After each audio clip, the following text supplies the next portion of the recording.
आप सभी का मनुस्मृति के द्वितीय अध्याय में स्वागत है। विद्यार्थियों, हम सभी मनुस्मृति के श्लोक पढ़ रहे हैं। परीक्षा की दृष्टि से जो बातें महत्वपूर्ण है, श्लोक में से जो साक्षात पूछी जा सकती है, वो मैं आपके साथ में कई कक्षाओं में हम सभी अध्ययन कर रहे हैं। विद्यार्थियों, हमने 55 श्लोक पढ़ चुके हैं मनुस्मृति के द्वितीय अध्याय के। आज 56 श्लोक के आगे आने वाले श्लोकों के बारे में पढ़ेंगे। सबसे पहले मैं आपको बता दूं, हम भोजन की प्रक्रिया, मनुस्मृति के समय में भोजन की क्या प्रक्रिया होती थी उसके बारे में हम सभी पढ़ रहे थे। आज हम 56वें श्लोक से अपनी कक्षा को प्रारंभ कर रहे हैं। 56वां श्लोक इस प्रकार है। नोच्छिष्टं कस्यचिद् दद्यात् नाद्या चैव तथान्तरा न चैवात्यशनं कुर्यात् न चोच्छिष्ट क्वचिद् व्रजेत्। इसमें क्या बताया है? किसी को भी जूठा भोजन नहीं दे तथा दिन एवं सायंकाल के अतिरिक्त बीच में भोजन न करे, अत्यधिक भोजन भी न करे और जूठे मुंह से कहीं भी न जाए। जो सामान्य बातें हैं भोजन के प्रति, वो इस श्लोक में बताई गई है। इस श्लोक में कहा गया है नोच्छिष्टम। नोच्छिष्टम में गुण संधि है न प्लस उच्छिष्टम। न मतलब नहीं, उच्छिष्ट का अर्थ होता है जूठा अन्न। कस्यचित मतलब किसी को, दद्यात्, दद्यात् का मतलब देना चाहिए, अर्थात किसी को भी जूठा भोजन अपना नहीं देना चाहिए। उसके बाद में न अद्यात् चैव तथान्तरा, इसका जो श्लोक में देख रहे हैं उसका पदच्छेद क्या होगा? न अद्यात्। न मतलब नहीं, अद्यात् मतलब खाना नहीं चाहिए। च और एव ही, तथा अंतरा, तथा मतलब और, अंतरा का मतलब होता है बीच में, अर्थात प्रातः और सायंकाल को छोड़ करके, प्रातः और साय की संध्या में, न च और नहीं, अत्यशनम, अति अशनम अर्थात अधिक भोजन भी न कुर्यात् नहीं करना चाहिए, अत्यधिक भोजन भी नहीं करना चाहिए। न च और न उच्छिष्ट है। उच्छिष्ट बोलते हैं जूठे, जूठे मुंह से, ठीक है। न उच्छिष्ट है। क्वचित व्रजेत, क्वचित मतलब कहीं, व्रजेत मतलब जाए। कभी भी जूठा भोजन नहीं दे, दिन और सायंकाल के अलावा कहीं बीच में भोजन न करे, अत्यधिक भोजन भी न करे और जूठे मुंह से कहीं नहीं जाना चाहिए। यह आपको विद्यार्थियों ध्यान रखना है। अग्रिम श्लोक है वो क्या है? अनारोग्यम अनायुष्यम ऐश्वर्यम चाति भोजनम अपुण्यम लोक विद्विष्टम तस्मात् तत्परिवर्जयेत्। इस श्लोक में क्या कहा गया है? इस श्लोक में अति भोजन का, ज्यादा खाने से, आजकल चिकित्सा के अंदर भी इस बात को सिद्ध किया जा चुका है, यदि आप ज्यादा भोजन खाएंगे तो उसका भी नुकसान है। तो अति भोजन से आरोग्य और आयु का नाश होता है, वह स्वर्ग और धर्म का विरोधी होता है और लोग उसे अच्छा नहीं समझते हैं, इसलिए अति भोजन, ज्यादा भोजन नहीं करना चाहिए। अब श्लोक में जो है अनारोग्यम, अनारोग्यम का मतलब है न आरोग्यम, अर्थात रोग को बढ़ाने वाला है। अनायुष्यम, आयु को कम करने वाला है। ऐश्वर्यम, स्वर्ग प्राप्ति में बाधक है। यदि ज्यादा भोजन करोगे तो आप जो दैनंदिन जो कार्य है वो आप कर नहीं पाओगे। च और अति भोजनम, और अधिक भोजन करना, अपुण्यम, पुण्य का नाश होता है। आपके जो किए गए पुण्य है, आप देख पाते हैं कि यदि ज्यादा भोजन करेंगे तो हमारे काम के अंदर क्या होता है, हम जो दैनंदिन जो कार्य करते हैं, विद्यार्थी यदि विद्या अध्ययन करता है तो वह, उसका पढ़ाई में भी मन नहीं लगता, इसलिए अपुण्यम, पुण्य का नाशक है। लोक विद्विष्टम, और लोक में निंदा के योग्य है, लोक में ज्यादा भोजन करने की निंदा की गई है। तस्मात्, इस कारण से, तत् वह अर्थात भोजन करना, परिवर्जयेत् छोड़ देना चाहिए। विद्यार्थियों, परिवर्जयेत है वो चुरादी गण वाली परस्मैपदी धातु है। विधिलिंग का प्रथम पुरुष एक वचन है। अपुण्यम लोक विद्विष्टम, अपुण्यम कौन है? जो अति भोजन है। लोक विद्विष्टम किसका विशेषण है? अति भोजन का। तस्मात् तत्परिवर्जयेत, यहाँ पर तत् का मतलब अति भोजन होता है, इसलिए ज्यादा भोजन करने का भी त्याग करना चाहिए। यदि आप कम, क्योंकि हमारी जो पाचन शक्ति है वो उस भोजन को पचाने में लगेगी, तो हमारी ऊर्जा उस भोजन के पचाने में लगी रहेगी विद्यार्थियों। इसलिए क्या करना चाहिए? व्यक्ति को भोजन कम करना चाहिए, ज्यादा भोजन नहीं करना चाहिए। अब 58वां श्लोक है वो क्या है? ब्राह्मेण विप्रस्तीर्थेन नित्यकालमुपस्पृशेत् कायत्रैदशिकाभ्यां वा न पित्रेण कदाचन। इस श्लोक में ब्रह्म आदि जो हाथ में तीर्थ होते हैं उससे जो आचमन का विधान है, तथा पितृ तीर्थ से कभी भी आचमन मतलब पानी को नहीं पीना चाहिए। देखो हाथ में आपने देखा होगा हाथ से पानी पीते हैं, तो उसका क्या बताया है? ब्राह्मण, ब्राह्म, प्राजापत्य एवं पितृ तीर्थ नामक हाथ में जो स्थित जो स्थान है उससे आचमन करना चाहिए, कभी भी पितृ तीर्थ से आचमन नहीं करना चाहिए। ये आगे वाले श्लोक में बताएंगे कि ये तीर्थ स्थान कहाँ कहाँ रहते हैं। अब देखो ब्राह्मण का मतलब होता है ब्रह्म तीर्थ। हमारे जो हाथ के नीचे के अंगूठे का स्थान होता है ना, आप देखेंगे कि अपना जो हाथ का अंगूठा होता है इसके नीचे वाला जो स्थान होता है इसको ब्राह्म तीर्थ बोला जाता है। तीर्थ का मतलब यहाँ पर हाथ के कई भाग जो देव और पितृ कार्य के लिए पवित्र माने जाते हैं। विप्रस तीर्थेन, विप्र है मतलब ब्राह्मण, तीर्थेन मतलब हाथ के भाग से, नित्य कालम उपस्पृशेत, नित्य कालम मतलब सब समय, उपस्पृशेत मतलब आचमन करे। ठीक है। उसके बाद में काय त्रयोदशिकाभ्याम, काय त्रयोदशिकाभ्याम का अर्थ है प्रजापति तीर्थ या देव तीर्थ से। ठीक है। उसके बाद में काय का मतलब यहाँ पर प्रजापति है विद्यार्थियों। तीर्थ का मतलब हाथ और अंगुलियों की जड़ के पास का भाग, विशेषकर हमारी जो कनिष्ठिका है इसके नीचे वाला भाग। त्रिदश का मतलब होता है देवता या स्वर्ग, और काय शब्द से यहाँ पे तीर्थ शब्द आ रहा है। ठीक है। वह अथवा नहीं पित्रेण, पितृ तीर्थ से कभी भी आपको क्या नहीं करना चाहिए? कदाचन, कभी भी आचमन नहीं करना चाहिए। ये प्रश्न बनता है प्रतियोगी परीक्षा की दृष्टि से कि कौन से हाथ में कौन से स्थान से हमें पानी नहीं पीना चाहिए। तो पितृ तीर्थ से न पित्रेण कदाचन, पितृ तीर्थ से कभी भी आचमन नहीं करना चाहिए। ये आपको विद्यार्थियों समझ में आ गया होगा। आगे का जो श्लोक है 59वां वो क्या है? अंगुष्ठमूलस्य तले ब्राह्मं तीर्थं प्रचक्षते कायमंगुलिमूलेऽग्रे दैवं पितरं तयोरधः।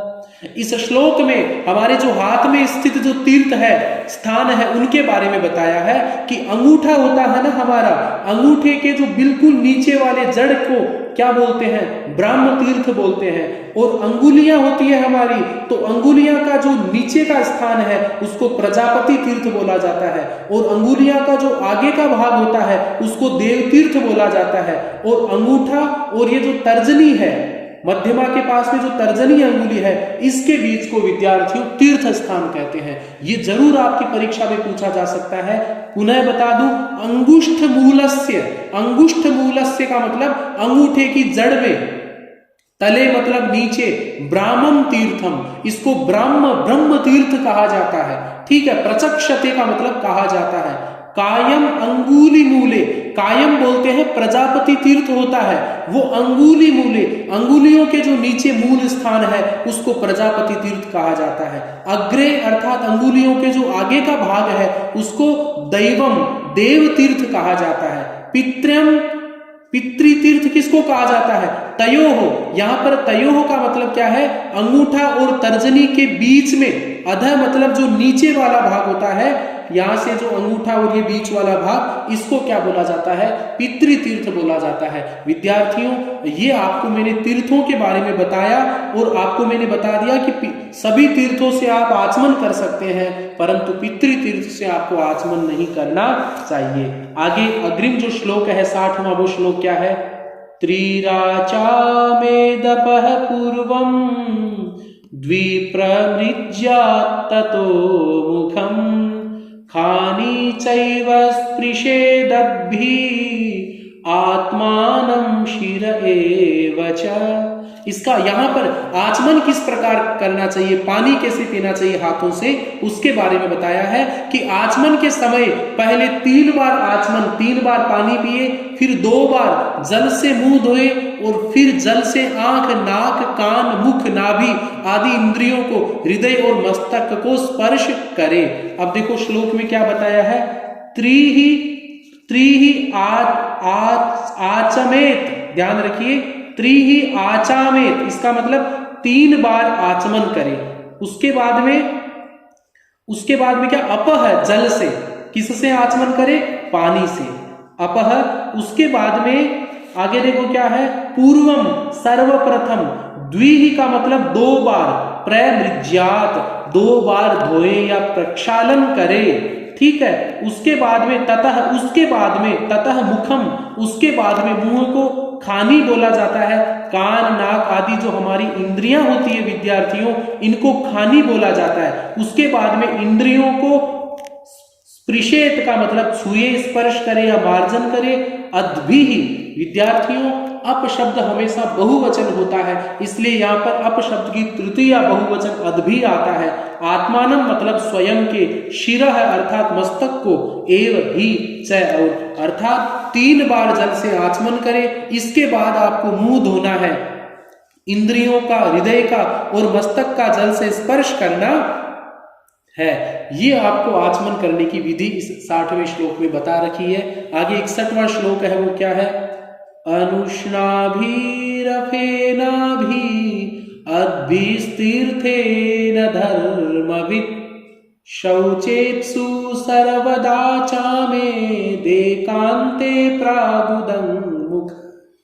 अब देखो इसमें क्या बताया है? पवित्रता को चाहने वाला धर्मात्मा मनुष्य एकांत में पूर्व या उत्तर की ओर मुख करके, जो गर्म न हो और झाग रहित हो, ऐसे जल से, ब्रह्म आदि तीर्थ से सदा आचमन। अब देखो किस प्रकार से, कौन से पानी से आचमन करना चाहिए वो बताया है। अनुष्णाभि, उष्ण का मतलब होता है गर्म, अनुष्णाभि का मतलब होता है शीतल, ठंडा पानी होना चाहिए। अफेनाभि, फेन का मतलब होता है झाग, तो जो झाग से रहित है पानी वो। अद्भि अर्थात उस जल के द्वारा। तीर्थेन, ब्राह्म आदि जो तीर्थ है उसमें पितृ तीर्थ को हम छोड़ देंगे, अंगूठा और तर्जनी के जो बीच वाला भाग है ना, इसको छोड़ना है। उसके अलावा सभी तीर्थों से आचमन कर सकते हैं। ब्राह्मण आदि तीर्थ से। धर्मविद अर्थात धर्म को जानने वाला पुरुष। शौचेप्सुः, शौचेप्सुः में गुण संधि है, शौच प्लस इप्सुः अर्थात पवित्र होने की इच्छा से। सर्वदा मतलब नित्य। आचामेत का मतलब आचमन करे। एकांते, एकांत में प्राक उदंगमुख है, या तो प्राक बोलते हैं पूर्व दिशा को, उदंगमुख है बोलते हैं उत्तर की ओर, या तो पूर्व दिशा की ओर मुख करके या उत्तर की ओर मुख करके आपको क्या, जो पवित्रता को चाहने वाला धर्मात्मा मनुष्य है वो एकांत के अंदर ऐसा पानी पिए, आचमन करे जो गर्म नहीं हो और झाग से रहित हो। सामान्यतः ठंडे जल के द्वारा ही आचमन का विधान है, परंतु व्याधि रहे तो आदमी गर्म पानी से भी स्नान आचमन कर सकता है। अग्रिम जो श्लोक है 62वां, वो क्या है? हृद्गाभि पूयते विप्र कंठगाभिस्तु भूमिप वैश्योद्भि प्राशिताभिस्तु शूद्रस्पृष्टाभिरन्तत। अब इसमें आचमन के अंदर कितना पानी पीना चाहिए वो बताया है। ब्राह्मण हृदय तक इतना पानी पिए कि उसके दिल तक चला जाए, क्षत्रिय कंठ पर्यंत, वैश्य मुख मात्र, तथा शूद्र है वो जीवा तक तथा होठ तक अपना आचमन का जल पीने से पवित्र हो जाता है। विद्यार्थियों ये भी ध्यान रखना चाहिए कि आचमन करे तो यदि कोई विप्र है जो ब्रह्म प्राप्ति में जो लगा है, अध्ययन अध्यापन आदि में लगा है, उसका आचमन कैसा होना चाहिए? हृदगाभि, हृदय तक पहुंचे हुए। पूयते मतलब पवित्र होता है। जब तक विप्र आचमन कर रहा है, यदि उसके हृदय तक नहीं जा रहा है, तब तक वह पवित्र नहीं होता है। उसके बाद में विप्रः कंठगाभिस्तु भूमि पर, कंठगाभि का मतलब होता है कंठ तक पहुंचे हुए, तू तो भूमि पर मतलब क्षत्रिय। भूमि पर शब्द का अर्थ होता है भूमि पाति, जो भूमि की रक्षा करे, क्षत्रिय वो है, तो उसका आचमन करते हैं तो कंठ तक पानी जाना चाहिए।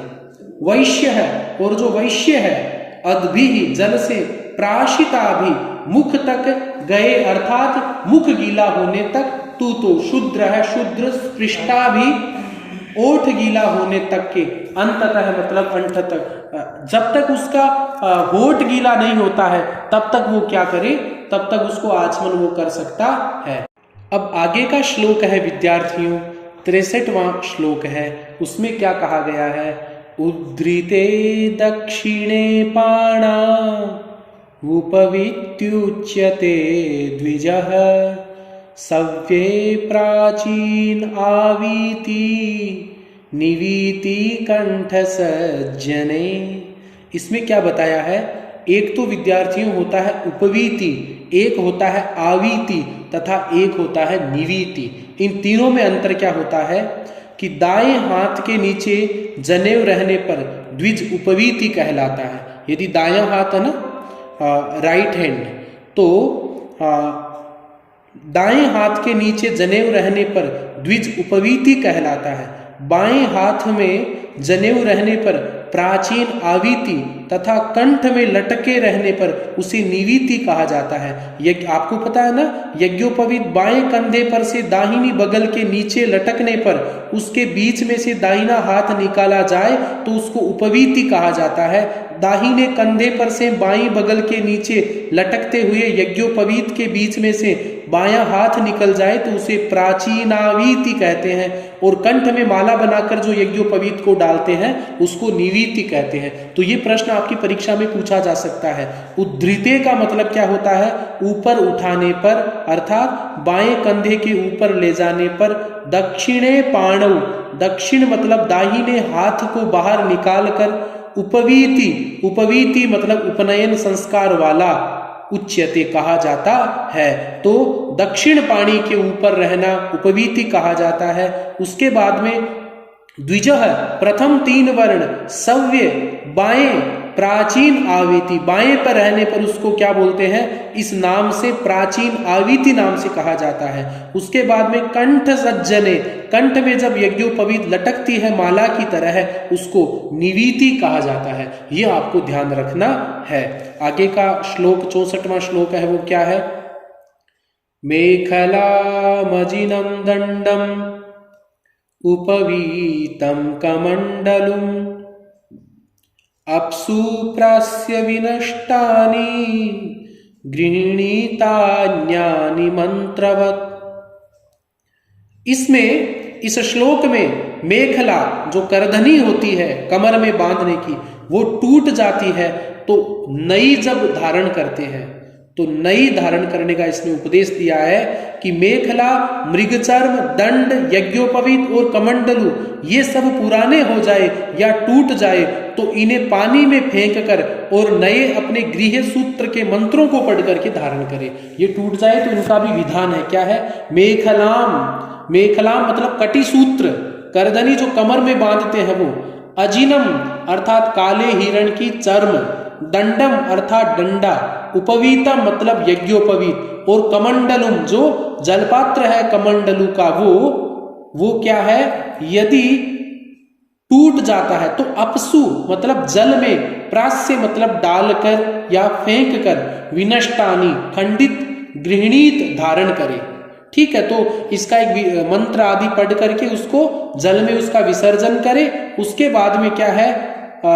गृहीतानी मंत्रवत, अन्यानी मंत्रवत, और दूसरे जो नए आप जो इनका धारण करोगे वो मंत्र पढ़ करके उनका धारण करना चाहिए। विद्यार्थियों, इस श्लोक में यह बता रखा है कि उस समय यह व्यवस्था थी, यदि यज्ञोपवीत आदि टूट जाते थे तो उसका इसी प्रकार से धारण किया जाता था। आगे का जो श्लोक है वो महत्वपूर्ण है।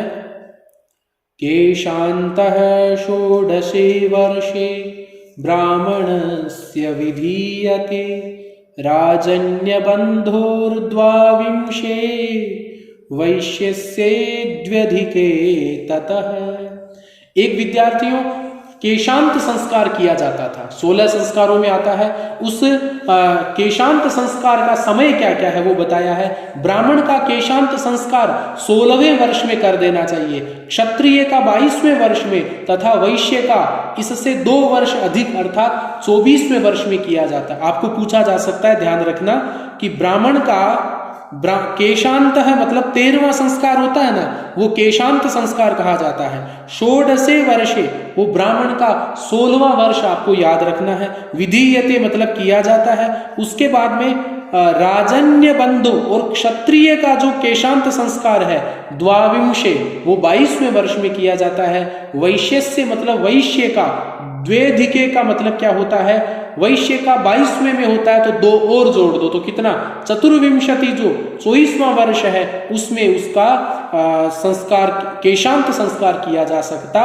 है। यहाँ उक्त वर्षों का विधान गर्भ से लेकर समझना चाहिए। जैसा कि बोधायन ने कहा है ना, गर्भादि संख्या वर्षाणाम, ब्राह्मण क्षत्रिय और वैश्य का केशांत संस्कार गर्भ से 16वें वर्ष में, 22वें वर्ष में और 24वें वर्ष में किया जाता है। यह विद्यार्थी के 16वें वर्ष में संपन्न होता है। इस समय उसकी दाढ़ी आदि का पहली बार शेविंग होती है, ठीक है, तो इसलिए इस संस्कार को किया जाता है। विद्यार्थियों एक बात बता दूं मैं आपको, केशांत को गोदान संस्कार भी कहा जाता है, क्योंकि इस संस्कार के समय ब्राह्मण आचार्य को गाय का दान भी किया जाता था। अब अग्रिम जो 66वां श्लोक है वो है अमंत्रिका तु कार्येयं स्त्रीणामावृदशेषतः संस्कारार्थं शरीरस्य यथा कालं यथा क्रमम्। स्त्रियों के संस्कारों की अमंत्रकता बताई है। शरीर की पवित्रता के लिए स्त्रियों के संपूर्ण संस्कार क्रम से ठीक समय पर बिना मंत्रों के करना चाहिए। अर्थात स्त्रियों की शरीर के शुद्धि के लिए उपनयन संस्कार के अलावा जो जो संस्कार है वो बिना वेद के मंत्रों के पढ़े बिना होना चाहिए। अमंत्रिका तु कार्येयम, अमंत्रिका मतलब उस समय ऐसी व्यवस्था थी कि स्त्रियों के लिए बिना मंत्रों के कार्य करना चाहिए सभी संस्कार। इयम यह स्त्रीणाम स्त्रियों के लिए आवृत संस्कार अशेषतः संपूर्ण रूप से संस्कारार्थम शुद्धि के लिए शरीर से शरीर की यथा कालम उचित समय पर यथा क्रमम क्रम पूर्वक क्या करना चाहिए, उनके संस्कार होने चाहिए। परंतु एक शर्त यहाँ पर यह रखी गई है कि अमंत्रिका, वो उसमें मंत्रों का उच्चारण नहीं होना चाहिए।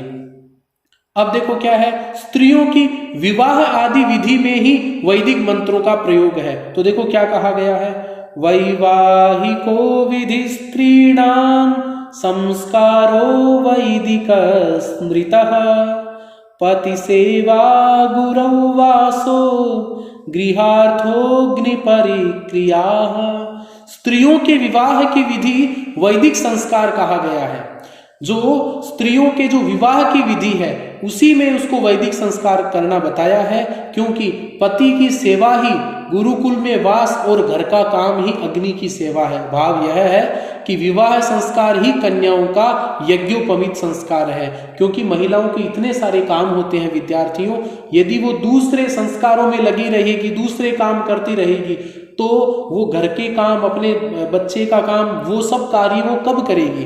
प्राचीन समय में ऐसी व्यवस्था थी कि जो भी घर का कार्य था वो सब महिलाएं देख रेख करती थी, ठीक है। तो इसमें पति की सेवा ही और गुरुकुल में वास और घर के काम ही उसके लिए क्या थे, सबसे बड़े यज्ञ थे। उसके अलावा कोई दूसरा काम नहीं था। अब देखो इसमें यही बताया है कि वैवाहिक विधि का मतलब विवाह की रीति स्त्रीणा मतलब स्त्रियों का, संस्कार मतलब वैदिक अर्थात वेदों में बताया गया संस्कार, स्मृतः मतलब कहा गया है, पति सेवा पति की सेवा, गुरु वास है गुरुकुल में निवास, और गृहार्थ है मतलब घर के कार्य ही, अग्नि परिक्रिया उसके लिए होम आदि संस्कार है। यहाँ पर उपनयन संस्कार के स्थान पर वैवाहिक विधि का विधान किए जाने के कारण उपनयन संस्कार की ही निवृत्ति की जाती है। इस प्रकार से अग्निहोत्र की सेवा और साय प्रातः पति के कार्यों में सहयोग स्त्रियों को करना चाहिए, यहाँ उनके लिए वही वैदिक कर्म है। अब आगे के श्लोक में बताया है, एष प्रोक्तो द्विजातीनां औपनायनिको विधि उत्पत्ति व्यंजकः पुण्य कर्मयोगम निबोधत। इस श्लोक में संस्कारों की पुण्य वर्धकता बताई है कि द्विजातियों के लिए बताई गई पवित्र उपनयन संस्कार की विधि उत्पत्ति पुनर्जन्म का व्यंजक है। अब कर्म योग सुनो, अथवा यह द्विजों की द्विजता को उत्पन्न करने के लिए पवित्र उपनयन नामक संस्कार का विधान किया गया है। अब जिनका उपनयन संस्कार किया गया है उनको कौन कौन से कर्म करने चाहिए उसके बारे में बताया है। एषः प्रोक्तः, यह कहा गया है, द्विजाति नाम ब्राह्मण आदि 3 वर्णों के औपनायनिक उपनयन संस्कार की विधि विधान किया गया है।